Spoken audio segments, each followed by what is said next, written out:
पृथ्वीराज को मोहम्मद गौरी का अपनी सरहद तक पहुंचना कतई कबूल नहीं था।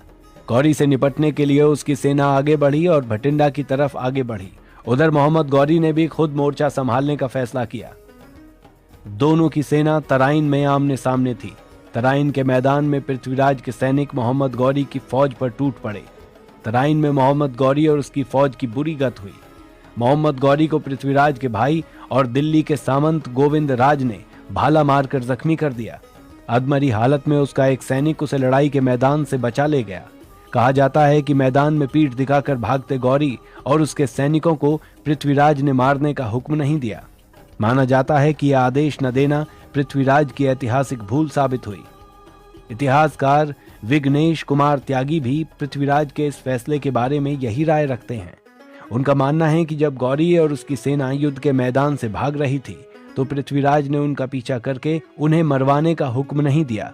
शत्रुओं को युद्ध के मैदान से भागने का मौका देना पृथ्वीराज के लिए सही निर्णय नहीं था। हो सकता है कि वो उस समय मानवीय दृष्टिकोण को आगे रखकर अपने आप को इस भावना का वाहक बनाना चाहते थे कि अगर शत्रुओं ने पीठ दिखा दी तो फिर उन्हें नहीं मारना चाहिए। लेकिन फिर भी इतिहास में ये उनकी एक बड़ी रणनीतिक चूक के तौर पर दर्ज हो गया। अब यहाँ बहुत सारे प्रश्न उठते हैं। सबसे महत्वपूर्ण प्रश्न ये है कि पृथ्वीराज चौहान ने गौरी का पीछा कर उसे मारा क्यों नहीं? अगर मार देते तो क्या भारतवर्ष का इतिहास कुछ और होता? तराइन की पहली लड़ाई के नाम से जाने जाने वाले इस युद्ध में पृथ्वीराज चौहान की जीत हुई, जिसने भारतवर्ष के क्षितिज पर उसे आंखें चौंधिया देने वाला सूर्य बना दिया। उधर लड़ाई के मैदान से बहुत दूर कन्नौज में संयोगिता इस सूर्य की रोशनी को समेटने के लिए तैयार थीं। संयोगिता की इस प्रेम भावना से बेखबर उसके पिता जयचंद ने स्वयंवर का आयोजन कर रखा था। राजा जयचंद ने संयोगिता के स्वयंवर के लिए देश भर के राजकुमार, राजाओं, महाराजाओं को बुलाया, लेकिन राजा पृथ्वीराज को आमंत्रित नहीं किया। इतना ही नहीं, पृथ्वीराज को अपमानित करने के लिए द्वारपाल की जगह पृथ्वीराज का एक काठ का पुतला लगवा दिया। पृथ्वीराज के इस पुतले के पास ही कन्नौज के राजा जयचंद खड़े होकर राज दरबार में आने वाले लोगों की अगवानी कर रहे थे। वो बार बार इस पुतले की तरफ देखकर मुस्कुरा रहे थे, मानो कह रहे हों, तुम्हारी यही जगह है पृथ्वीराज। उनके ये भाव देखकर अंदर जा रहे राजा राजकुमार भी हंस रहे हैं।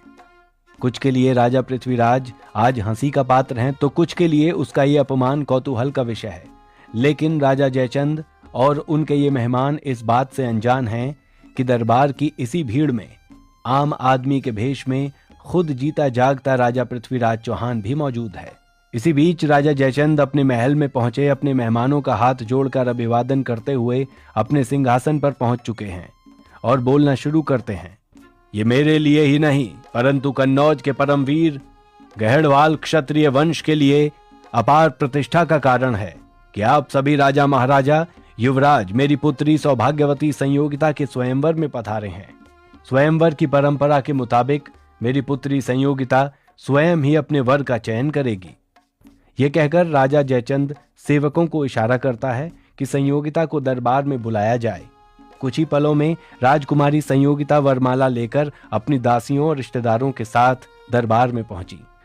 वरमाला लिए संयोगिता जिन जिन राजा राजकुमार के सामने से वो गुजरती हैं, वो इस उम्मीद में खड़े होते जा रहे हैं कि संयोगिता अब उनके गले में माला पहनाएंगी। लेकिन एक एक राजा राजकुमार को पार करके संयोगिता तो आगे बढ़ती जा रही हैं।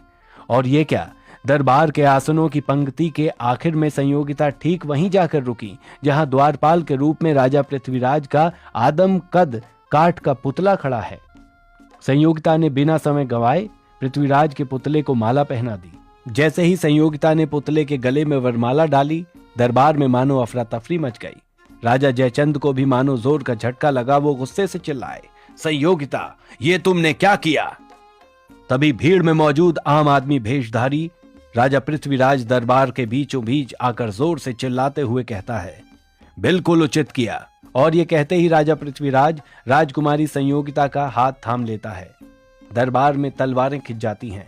राजा जयचंद आदेश देता है, सिपाहियों, पकड़ो इस दुष्ट को। लेकिन राजा पृथ्वीराज राजकुमारी संयोगिता को घोड़े पर लेकर बिजली की गति से महल के दायरे और सिपाहियों की पहुंच से बाहर हो गए। लेकिन पृथ्वीराज के प्रति इस असम्मान के बावजूद संयोगिता ने उसे अपना वर चुन लिया और उसके साथ चली गई। पृथ्वीराज और संयोगिता के इस प्रेम प्रसंग या जयचंद की नजर से देखें तो राजकुमारी संयोगिता के अपहरण की कहानी का पूरा जिक्र रासों में है। संयोगिता के अपहरण की कहानी की सत्यता की कई पहलुओं से पड़ताल करते हुए इतिहासकार शशि अरोड़ा देवड़ा कहती हैं कि कोई भी राजकुमारी जब बचपन से जवानी की दहलीज पर कदम रखती है तो उसकी आंखों में यही सपना होता है कि उसके सपनों का राजा एक योद्धा होगा।